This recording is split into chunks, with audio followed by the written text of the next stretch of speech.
75 heart challenge day 1। सुबह उठते ही मैंने अपना बिस्तर ठीक किया, उसके बाद पिया कॉफ़ी पीते पीते मैं सनराइज़ देख रहा था।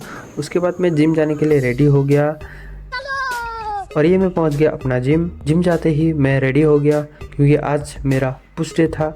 सबसे पहले मैंने किया बेंच प्रेस, उसके बाद किया इंक्लाइन डंबल प्रेस, उसके बाद किया शोल्डर प्रेस।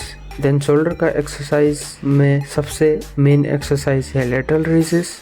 सो लेटरल रेजेस किए, उसके बाद किया ट्राइसेप एक्सटेंशन। फिर मैं यहाँ पर एक भैया से बात कर रहा था तो मेरा जिम हो गया ख़त्म। घर जाते ही मैंने बनाया अपना प्रोटीन शेक और प्रोटीन शेक पीते ही मैं लग गया अपने काम पे। उसके बाद खेला थोड़ा GTA, उसके बाद किया लंच। शाम होते ही मैं लग गया अपना वर्कआउट करने।